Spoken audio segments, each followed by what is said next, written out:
Hi there, boys and girls. Today for story time, we're going to read Mr. Bump by Roger Hargreaves.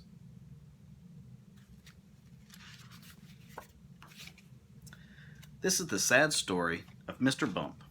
The trouble was that Mr. Bump just could not help having little accidents. If there was something for Mr. Bump to bump into, he'd bump into it all right. For instance, if you were to see Mr. Bump out walking down a street in your town, and if there happened to be something to bump into down the street, then you know what would happen, don't you? Bump.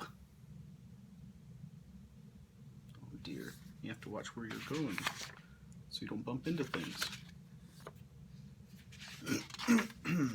Mr. Bump was just the same at home. He lived in an extremely nice home, but even there, he couldn't help having those little accidents.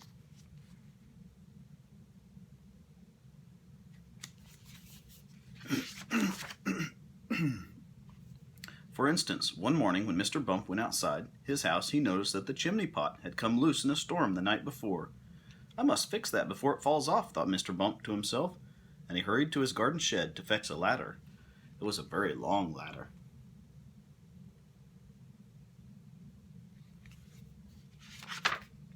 Mr. Bump walked up the garden path with the ladder on his shoulder, and he turned the corner of the garden path. Crash! With the living room window. "Oh dear," thought Mr. Bump, and he turned to see what had happened. Crash went the kitchen window behind him.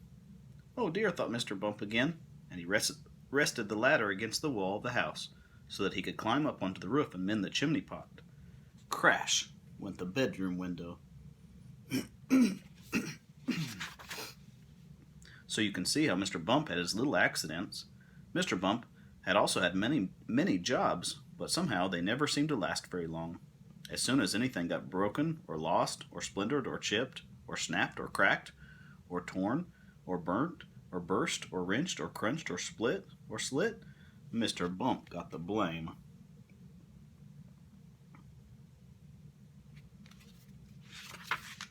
For instance, when Mr. Bump worked on a farm, he tripped over the farm dog and spilt the milk, which he was carrying for the farmer's wife, which the farm cat lapped up.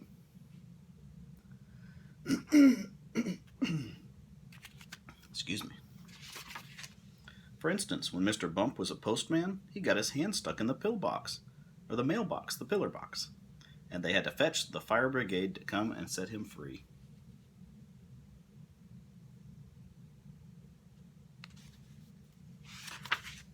For instance, when Mr. Bump was a bus conductor, he fell off the bus and couldn't catch up to it again. All the passengers traveled without having to pay. He's having a hard time finding a job that he's good at. For instance, when Mr. Bump was a carpenter, he found that when he was hammering nails, he hammered his thumb most of the time, and he hardly hit the nail at all. That would hurt, wouldn't it? In order to recover from the series of rather unfortunate happenings, Mr. Bump decided to take a holiday.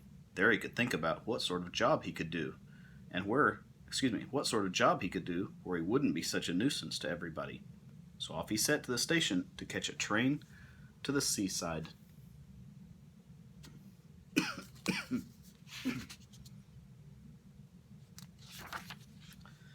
While Mr. Bump was on holiday, several things happened. For instance, he fell off the boat and into the sea, and the lifeboat had to come and rescue him.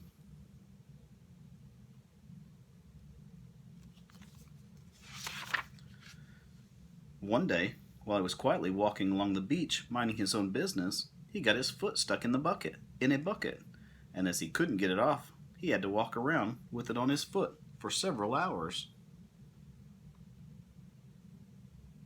Poor Mr. Bump.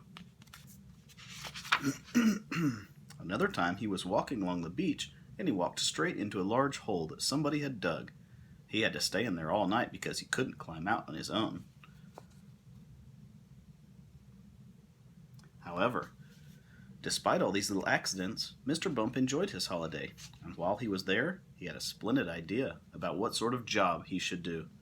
It was quite the best idea Mr. Bump had ever had, an absolutely splendid idea. And now, Mr. Bump works happily for Mr. Barley, the farmer. Mr. Barley has a rather large apple orchard on his farm, and that's where Mr. Bump works.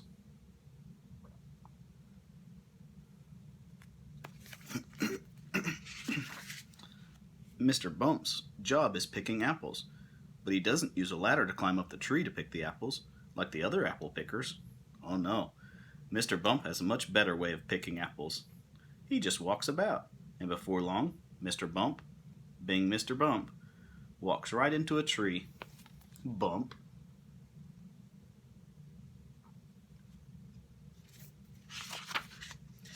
And down falls an apple, and Mr. Bump catches it. This makes the job of apple picking much easier, and Mr. Bump is very pleased about his new job, and Mr. Barley is very pleased about his new apple picker. So you see, the story of Mr. Bump isn't such a sad story after all. And if you ever bump yourself, you know what to do, don't you? See, he bumps into the tree and catches the apple that falls down. If you bump yourself, go and eat an apple picked by Mr. Bump, and then you won't feel your bump at all.